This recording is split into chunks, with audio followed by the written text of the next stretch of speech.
YSR Congress party జాతీయ అధ్యక్షులు YS Jaganmohan Reddy గారి పిలుపు మేరకు కూటమి ప్రభుత్వం గద్దెనెక్కి 2 సంవత్సరాల్లో ప్రజలను మోసం చేసిన విధానంపై గత 4వ తారీఖు నుంచి ఏలూరు నియోజకవర్గంలో ప్రతి గడపకి పాంప్లెట్ కూటమి ప్రభుత్వం ఇచ్చిన సూపర్ 6 హామీలు అమలు పరచకుండా తొంగలో దొక్కిన విధానం, అలాగే గడిచిన 5 సంవత్సరాల్లో జగన్మోహన్ రెడ్డి గారు ఇచ్చిన సంక్షేమ పథకం ప్రజలకు మంచి చేయాలంటే జగన్మోహన్ రెడ్డి గారు లాంటి నాయకుడు గద్దెపై ఉండాలి. కానీ ఈ మోసాలు చేసే చంద్రబాబు నాయుడు లాంటి వారు గద్దెపై ఉంటే ప్రజలకు మంచి జరగదని 2 సంవత్సరాల్లో నిరూపితమైంది. దానిలో భాగంగా ప్రజలందరికీ ఏలూరు ప్రజలందరికీ తెలిసే విధంగా పాంప్లెట్లు పంచడం జరిగింది.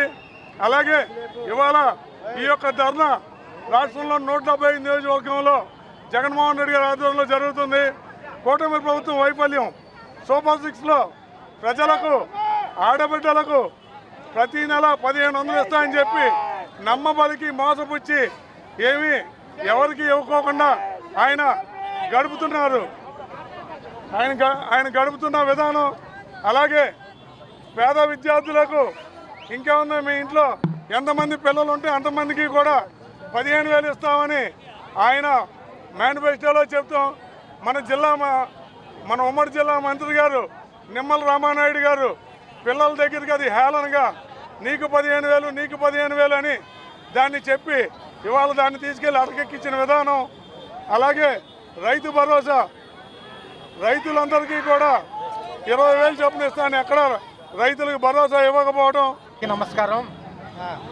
ఈరోజు ఏలూరు అసెంబ్లీ నియోజకవర్గంలో మరి జేపీ గారి నాయకత్వంలో ఇక్కడ మన ఏలూరు కార్పొరేటర్లు, అలాగే వివిధ పార్టీ ప్రజా సంఘాలు, పార్టీ నాయకులు అందరూ కలిసి ఈరోజు రాష్ట్ర పిలుపు మేరకు బ్రహ్మాండంగా ప్రదర్శన చేయడం, మరి ఏదైతే ఈ 2 సంవత్సరాల్లో ఈ కూటమి ప్రభుత్వం ఏదైతే హామీలు ఇచ్చిందో ఆ హామీలు ఎందుకు మూలంగా చేయలేదు, ఎక్కడెక్కడ ఫెయిల్యూర్ అయ్యారు, ఫెయిల్యూర్ అయ్యింది వెంబటే చేయండి, ఇప్పటికైనా చేయండి అని ఒక ఖచ్చితమైనటువంటి సంకేతం చెప్పడం కోసమే ఈ ఒక ర్యాలీ పెట్టడం జరిగింది.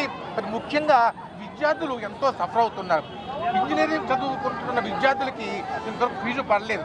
ఫీజు పడకపోవడం మూలంగా ఆ కాలేజీ వాళ్ళు 70,000 కట్టమని ఒత్తిడి చేస్తున్నారు.